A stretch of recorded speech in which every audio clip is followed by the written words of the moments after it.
Bismillahirrahmanirrahim. Halo teman-teman, sebelumnya perkenalkan nama saya Ita Puspita dari Prodi S1 Kebidanan. Baik, di sini saya akan sedikit menjelaskan tentang lingkungan radiasi. Jadi di sini tuh ada pengertian radiasi. Radiasi yaitu sebagai suatu proses di mana energi dilepaskan oleh suatu atom. Biasa diartikan sebagai proses energi di mana energi bergerak melalui media atau melalui ruang dan akhirnya diserap oleh benda lain. Ada beberapa sumber radiasi yang ada di sekitar kita, seperti contohnya lampu penerangan, televisi, alat pemanas makanan, komputer, dan masih banyak lagi.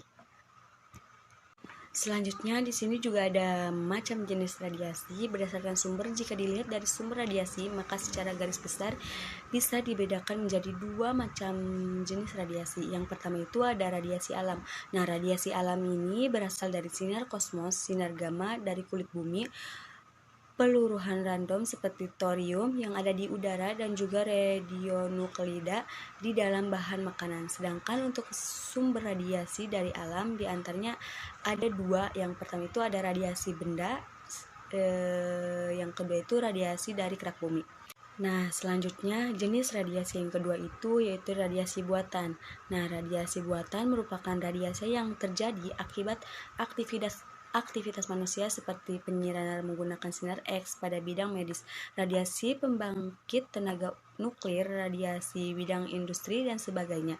Sedangkan untuk beberapa sumber radiasi buatan diantaranya adalah sebagai berikut. Yang pertama itu ada radiasi tindak medik, yang kedua ada radiasi reaktor nuklir. Nah, untuk radiasi tindak medik di bidang kedokteran, radiasi dipakai untuk alat pemeriksaan atau diagnosis atau penyembuhan.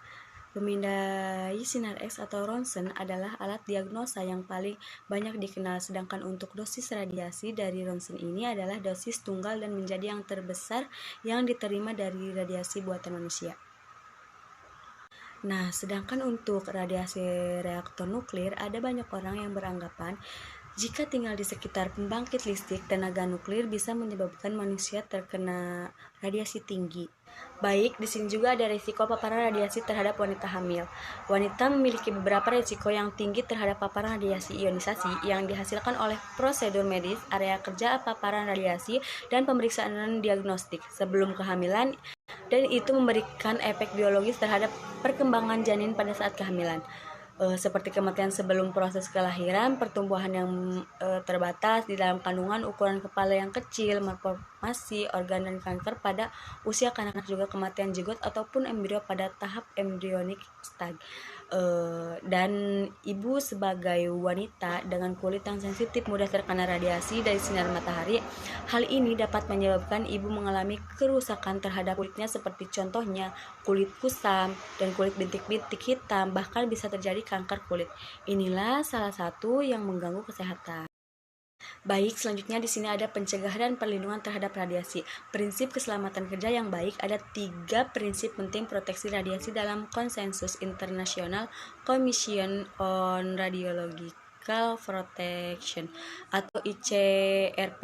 Yang pertama itu ada prinsip justifikasi paparan radiasi harus lebih banyak manfaatnya dibanding akibatnya. Terus yang kedua, prinsip optimalisasi proteksi. Kemungkinan timbul paparan, jumlah orang yang terkena, dan besarnya dosis individual harus sesuai prinsip ALARA dan memperhatikan faktor sosial ekonomi.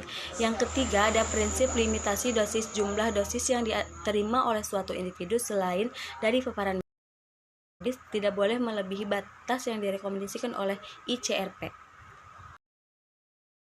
Baik, di sini ada daftar pustaka.